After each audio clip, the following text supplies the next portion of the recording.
রবিবার 26শে জানুয়ারি সারা দেশ জুড়ে উদযাপিত হয়েছে সাধারণতন্ত্র দিবস। এ রাজ্যেরও বিভিন্ন জায়গায় সম্মানের সঙ্গে সাধারণতন্ত্র দিবস উদযাপন করা হয়েছে। বাদ যায়নি উত্তর চব্বিশ পরগনার অশোকনগর। তবে এবার সেখানে সাধারণতন্ত্র দিবস উদযাপন হলো কিছুটা ভিন্নভাবে। এই প্রথম অশোকনগর চৌরঙ্গি মোড় এলাকায় বিধায়ক তহবিলের টাকায় তৈরি করা হলো 104 ফুট উঁচু স্তম্ভ। আর সেই স্তম্ভের ওপরে সব সময়ই উঠবে দেশের জাতীয় পতাকা।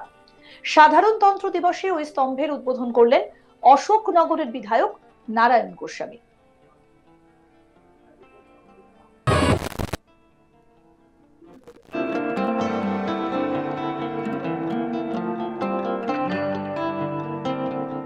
রবিবার 26শে জানুয়ারি সারা দেশ জুড়ে উদযাপিত হয়েছে সাধারণতন্ত্র দিবস।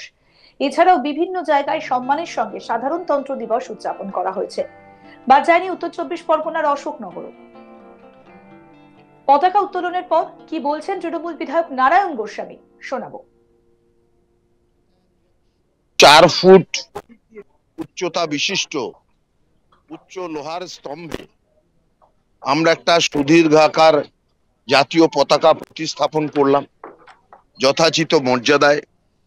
পৌরসভার ব্যবস্থাপনায় বিধায়ক হিসেবে আমার এলাকা উন্নয়নের তহবিলে আমরা আজকে এটা করলাম। এটা একটা অশোকনগরের বুকে নতুন ইতিহাস তৈরি হলো এবং এটা মুখ্যমন্ত্রী মমতা বন্দ্যোপাধ্যায় আমাদেরকে সবসময় শেখান যে নতুন নতুন ইনোভেটিভ কিছু করবার। আমরা পশ্চিম বাংলার যারা বাঙালি, আমরা প্রত্যেকেই দেশপ্রেমী, দেশ মায়ের সন্তান, দেশের পতাকাকে আমরা সম্মান করি। পরাধীন ভারতবর্ষে স্বাধীনতার লড়াইয়ে বাঙালিরা কিন্তু শুধু বাংলার জন্য নয়, দেশের জন্য লড়াই করেছিলেন। তো সেই বিষয়টাকে মাথায় রেখে আমরা এত সুদীর্ঘ আকার জাতীয় পতাকা এখানে প্রতিস্থাপন করলাম, উত্তোলিত হলো যথাচিত মর্যাদায়। সৌভাগ্যের বিষয় যে 104 ফুট উচ্চতা বিশিষ্ট এই জাতীয় পতাকায়, স্তম্ভ বিশিষ্ট জাতীয় পতাকা আর এই উত্তোলনের দিনে অশোকনগরেরই একজন প্রবীণ স্বাধীনতা সংগ্রামী উষা গুহ রায় তাকে পেয়েছি, যার বয়স 104। এবং আমরা অনেক এক্স মিলিটারি যারা প্রাক্তন সেনা কর্মী অবস্থিত, তাদেরকেও আমরা সংবর্ধিত করছি। একটা সব মিলিয়ে একটা গৌরবতম একটা নতুন ইতিহাস আজকে হতে চললো। আমি মনে করি যে অশোকনগরবাসী এই কাজগুলো করবার দায়িত্বই তারা আমার কাঁধে অর্পণ করেছেন। আমি করা মানে এটা তাদেরই করার সামিল। আমি এটা তো আই ডোন্ট নো, আমি এটা জানি না। তবে আমি বারাসাত স্টেশন দেখেছি, অন্য জায়গায় দেখেছি। আমার মনে হয়েছে যে তাদের উচ্চতা এতটা নয়। এটাই মনে হয় আমাদের এই জেলার মধ্যে সবচেয়ে উঁচুতম জায়গা। উদ্বোধন উপলক্ষে অশোকনগর স্টেডিয়াম এলাকা থেকে চোখ ধাঁধানো শোভাযাত্রার আয়োজন করা হয়।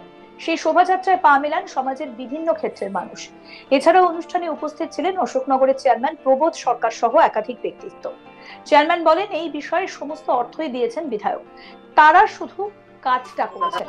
অশোকনগরের মানুষ সেটা তাদের ভালো লাগবে বলেই মনে করেন তিনি। কি বলছেন পুরসভার চেয়ারম্যান প্রবোধ সরকার, শুনবো। পরিচয় শুধু স্তম্ভ দিয়ে নয়, যত রকম মানুষের কাছে পৌঁছানোর যে জায়গাগুলো, সে সব জায়গায় আমরা ব্যবহার করবো। আস্তে আস্তে আমরা করছি সেগুলো। এবং আপনারা জানেন যে অশোকনগরে যে আর্মিরা এর আগে নামতো, সেই এরোড্রাম আছে, সেইগুলোকে আমরা অনেকটা কার্যকরী করার চেষ্টা করছি, সেটাও করবো। আর এইটা আমরা শুধু ব্যবস্থাপনায়, কিন্তু আর্থিক রূপায়ণের সবটাই কিন্তু বিধায়ক, অর্থ দিয়ে বিধায়ক, আমরা বাকি সবটা কষ্ট করে দিয়েছি। এবং আজকে আমরা আমাদের যতটুকু সাধ্য ছিল সব সাধ্য দিয়ে কাজটা করেছি। আমরা আশা করি এটা জনগণ ভালোভাবে নেবে। এবং আমরা প্রত্যেকে এটা মনে করি যে আমাদের সংবিধানটা আমাদের মূল রক্ষা কবচ। এই সংবিধানকে মান্যতা দেওয়া উচিত। এই সংবিধানকে যারা মান্যতা দেবে না তারা দেশের শত্রু। আমি মনে করি প্রত্যেকেই এটাকে সম্মাননা জানাবেন। আমিও মনে করি যে সংবিধানের বাদে কিছু করতে হতে পারে না। সংবিধান দেশের রক্ষা কবচ, আমি তাকে গ্রহণ করি।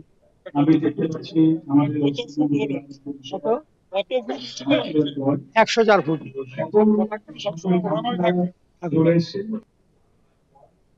সারা বছরই ওই জায়গায় জাতীয় পতাকা উঠবে বলে জানা গিয়েছে, ফলে খুশি স্থানীয় বাসিন্দারা। এই স্তম্ভ অশোকনগরের মুকুটে নয়া পালক যুক্ত করলো বলেই মনে করছেন কেউ কেউ। আমাদের প্রতিনিধি দীপক দেবনাথ কি প্রতিবেদন তুলে ধরেছেন, এবার সেটা শুনবো। পতাকা তুলে নজির সৃষ্টি করলেন অশোকনগরের বিধায়ক নারায়ণ গোস্বামী। আমরা দেখলাম যে গতকালকে প্রজাতন্ত্র দিবস ছিল এবং সেই প্রজাতন্ত্র দিবসের অনুষ্ঠানে অশোকনগরের যে চৌরঙ্গি মোড়, সেই চৌরঙ্গি মোড় এলাকায় এই 104 ফুট উচ্চতার একটি লোহা স্তম্ভ স্থাপন করা হয় এবং ঠিক তার মাথায় এই জাতীয় পতাকা উত্তোলন করা, এবং সেটিকে পথ করে আজকে সকালবেলা আমরা দেখলাম যে সেটি পথ করে উঠছে। এবং আয়োজক কমিটি বা স্থানীয় বাসিন্দারা যেটা বলছেন, এবং যে স্থানীয় যে বিধায়ক অশোকনগরের নারায়ণ গোস্বামী, তিনিও যেটি বলছেন যে এই পতাকা সবসময় থাকবে, সবসময় সেটি উঠবে। এবং অশোকনগরের যে বিধায়কের যে তহবিল, সেই তহবিল থেকে অর্থ ব্যয় করে এই পতাকা এবং সেটিকে করা হয়েছে, নির্মাণ করা হয়েছে, এবং লোহা স্তম্ভটিকেও নির্মাণ করা হয়েছে, এবং অর্থ মানে তহবিলের যেই ফান্ড সেই থেকে এই কাজকর্ম সৃষ্টি করা হয়েছে। এবং তিনি যেটি বলছেন যে মুখ্যমন্ত্রী মমতা ব্যানার্জি বারবারই ইনোভেটিভ কাজের কথা বলেন, নতুন কিছু সৃষ্টির কথা বলেন, এবং সেই কথাটি তার মনে ধরেছে এবং সেখান থেকেই তার মনে হয়েছে যে এমন কিছু করা দরকার যেটা অশোকনগরের মান রাখবে, অশোকনগরকে একটা নতুন করে পরিচয় দেবে। এরকম সেখান থেকেই গত কয়েক মাস আগে তাদের চিন্তাভাবনা, এবং তারপরেই এই লোহা স্তম্ভটি নির্মাণ করা, এবং তারপরে জাতীয় পতাকা নির্মাণ করা, তৈরি করা, এবং তারপরে আমরা দেখলাম যে গতকাল সেটিকে উত্তোলন করা হয়। এবং তিনি এটিও বলছেন যে এই বাংলার, এই পশ্চিমবঙ্গের বেশ কিছু বীর জন্ম নিয়েছেন, যারা স্বাধীনতার যুদ্ধে অংশ নিয়েছেন এবং তারা বলিদান করেছেন, নিজেদের প্রাণ বলিদান করে এই দেশটাকে স্বাধীনতা লাভ করেছেন। সুতরাং তাদের কথাটা আমাদের মনে রাখতে হবে এবং তাদেরকে আমরা স্মরণ করি, তাদেরকে শ্রদ্ধা করি, এবং তাদের যে বীরত্ব, সেই বীরত্বের কথা মনে রেখেই কিন্তু আমাদের এই যে ইনোভেটিভ একটি কাজকর্ম, এবং এই ইনোভেটিভ কাজকর্মের মধ্যে যে অশোকনগরের যে একটা গোটা ভারতবর্ষে বা গোটা দেশের মধ্যে, এমনকি গোটা রাজ্যে যেরকম পরিচিতি আছে, সেই পরিচিতি বা সেই গৌরবটাকে আরেকটু বৃদ্ধি করবে। এবং তিনি এটিও দাবি করেছেন যে তাদের যে 104 ফুট উচ্চতার যে এই যে পতাকা উত্তোলন, এই পতাকা উত্তোলন কিন্তু আর কোথাও নেই, তার যেটি দাবি, এবং এটি সেদিক থেকে একটি অনন্য সৃষ্টি, একটি অনন্য নজির গড়লেন। এবং সব মিলিয়ে তার এই যে কর্মকাণ্ড, সেটা অশোকনগরের যারা স্থানীয় বাসিন্দা আছে তারাও কিন্তু যথেষ্ট খুশি। রবিবার 26শে জানুয়ারি সারা দেশ জুড়ে উদযাপিত হয়েছে সাধারণতন্ত্র দিবস। এ রাজ্যেরও বিভিন্ন জায়গায় সম্মানের সঙ্গে সাধারণতন্ত্র দিবস উদযাপন করা হয়েছে। বাদ যায়নি উত্তর 24 পরগনার অশোকনগর। তবে এবার সেখানে সাধারণতন্ত্র দিবস উদযাপন হলো কিছুটা ভিন্নভাবে।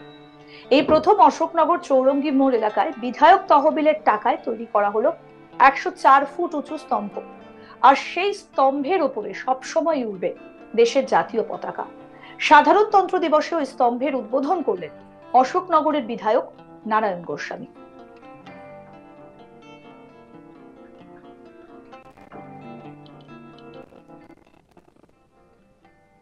আরো আপডেট পেতে দেখতে থাকুন আজ তাক বাংলা। সাবস্ক্রাইব করুন, নোটিফিকেশন পেতে বেল বাটন অপশন প্রেস করুন, হোয়াটসঅ্যাপে ফলো করুন আজ তাক বাংলা।